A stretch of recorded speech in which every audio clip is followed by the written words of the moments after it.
think if you asked a lot of people, is the guy who cleans your dormitory or your office building or your apartment complex or whatever, keeps things running, maintains the building that you work in and so forth, the guy who acts as a security guard or whatever, if you ask those people whether or not that person has a sort of a legacy to look back on, if he considers his life, many of them would kind of look at you strange and go, what on earth are you talking about? Such a person is not a person with a legacy. And what I want for you to understand is, besides what they've done with their families, maybe bringing them up and taking care of them on what they made doing those various jobs, they also have probably had untold influence on a bunch of different people at a bunch of different times and maybe done things to make their lives better that those folks have not even realized is the case.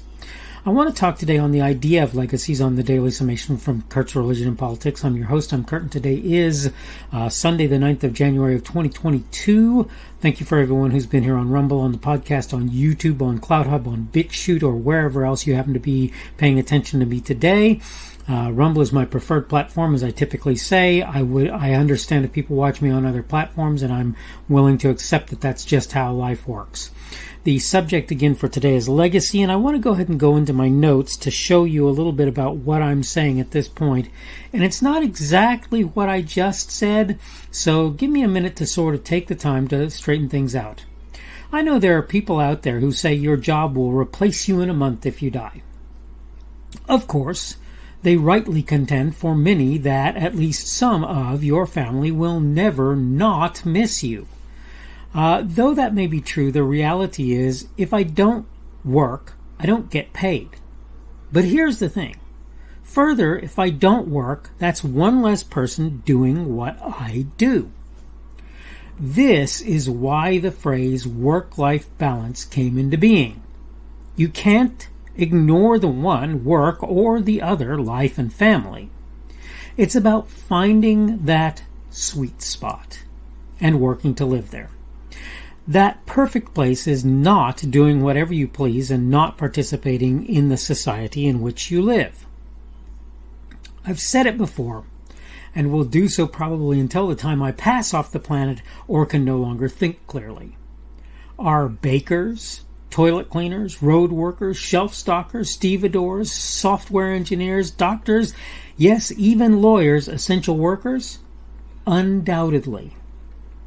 Them and so many more are what makes society run. That lot and so many more. Want a house? Better have a framer or two around. Want it to have indoor amenities? You'll want those plumbing folks to come along too. How about windows? Best have folks making and installing them. The reality is simple. We all want time with our family. That considered, if we don't work, we don't get paid. The funny reality, that's not the more important part. If we don't toil, we don't produce the things we and others want and need. It seems odd to say it. The baker's loaf can be seen as a legacy. If you don't believe that, consider this. You're here and healthy because that baker or other food producer did his or her job. Want to talk about a significant legacy? Consider the lowly baker. And of course, as I say, I'm not saying just that baker, but I'm saying he or she is a perfect example of what I'm talking about. Makes the bread that you eat on a daily basis if you eat bread. Makes butchers the meat that you don't have to butcher because you're not having to deal with that on a day-to-day basis. That's not your problem or your concern. That's for them to worry about. So when it comes right down to brass tacks, there are tons of people involved in the idea of creating a legacy, and you have to realize that that's what's happening. And that, like I say, it's not just in their work, it's in their home life as well. And that's why you have to balance. That's why part of your legacy is what you do in your home life and in your home world and with your family. And part of it is what you do in your work. And I'm going to say this again. Look, Granted, I work largely because I get paid to do it. But I also work because it makes it so that there are things out there that would not be there if I didn't do the work that I'm doing in order to make them happen. And that's, like I say, I could look down on people who make bread. I could look down on people who stock shelves. I could do that for police. I could do that for people who fix roads. But let me tell you something. If I do, I'm kind of dopey. If I look down on those people, I'm kind of dopey. Those people make it so that my daily life is that much easier to live. I'll say it again. The lady who cleaned the dormitories when I was in the Air Force and stationed in the Republic of Korea, that lady may not have been absolutely essential in some senses, but the reality is she made my life so much better. She has a legacy if she's still around to talk about it. If she doesn't, I'm sorry to hear it, but if she's still around to talk about it, she has a legacy. And I'm here to tell you, her kids are probably saying something similar. My mama, my grandma had a legacy, just like, my children's grandparents, right? My parents and my wife's parents. Okay? They are producers of a legacy. And I'm not saying that everybody in the society has to work in a public-facing job, and I'm not saying that they all have to be producing something that people outside of their family use. But my point is to say this. If you do not choose to work for a living, to do a job, you will be one more person society is having to provide for who isn't really, per se, providing for society. Now, to be fair, again, there are those people, and there are quite few these days who are taking care of children and so forth, and those people are every bit as important, and I'm not trying to say otherwise. It's just that their legacy will be sort of inward-facing for their family as opposed to being more outward-facing. But here's the thing. Assume that they do a good job of producing kids. That's more people in society who will hopefully make a better, more reasonable society as time goes on.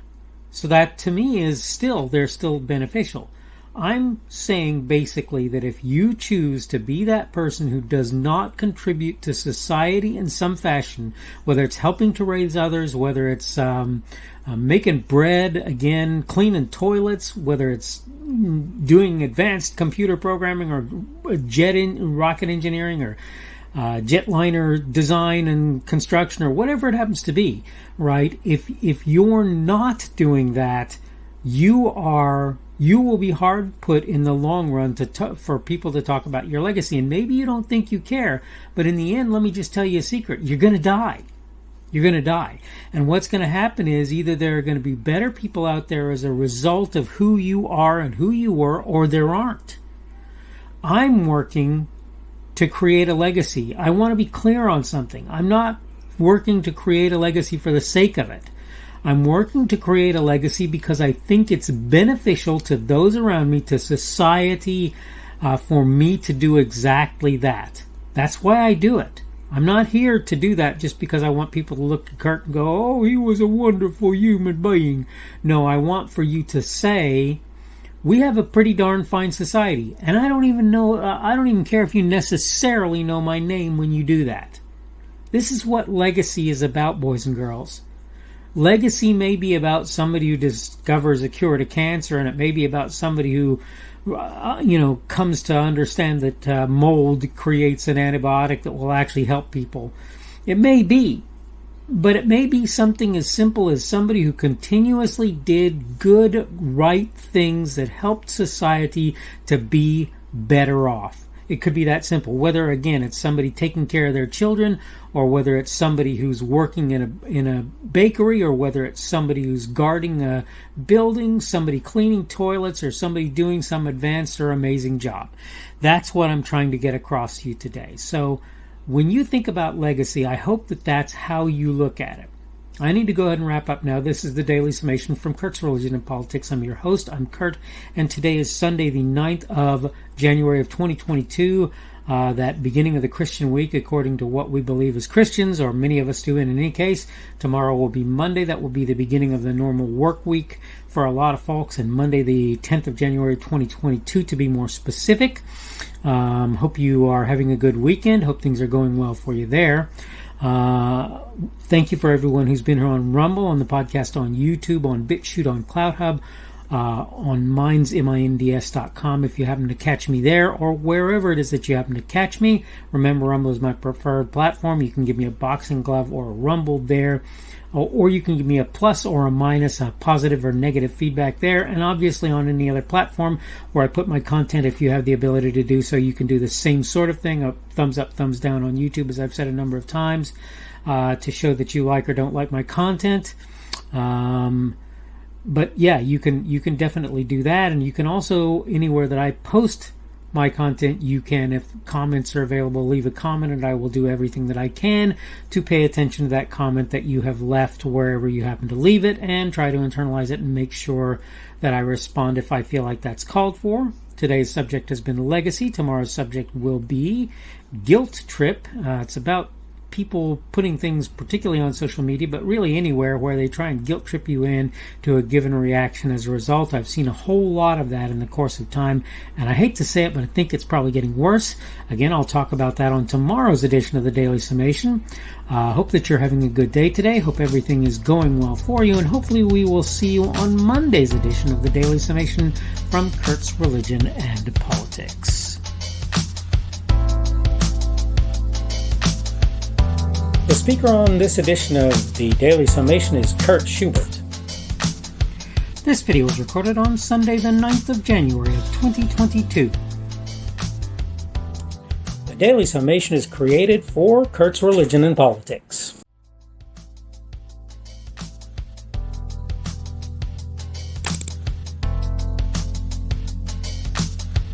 Thanks for watching this edition of the Daily Summation from Kurt's Religion and Politics. I hope you found it entertaining or instructional, or maybe both. If you want to see more from me, you can go to blogs.kpschubert.com. That's blogs.kpschubert.com. I am on Twitter, Parler, and Minds.com. My handle on each of those is @kpschubert. That's @kpschubert. I have a Rumble and a YouTube channel. They are the Kurt's Religion and Politics channels on Rumble and YouTube. I have a Facebook page. The Facebook page is Kurt's Religion and Politics as well. I am on Patreon. If you want to support me, that's one of the better places you can do that. And you will find me at Kurt's Religion and Politics on Patreon. I have a podcast. The podcast is podcasts with an S, .kpschubert.com. That's podcasts.kpschubert.com. I think you should be able to find me with relative ease on Apple Podcasts, Google Podcasts, and Spotify as well. The best way I find to do that is to look for Kurt's Religion and Politics. You can try to use the Daily Summation. I find that it doesn't work as well as a general rule, but you can always try that. I'm glad to have you aboard today, and hopefully we will see you again tomorrow.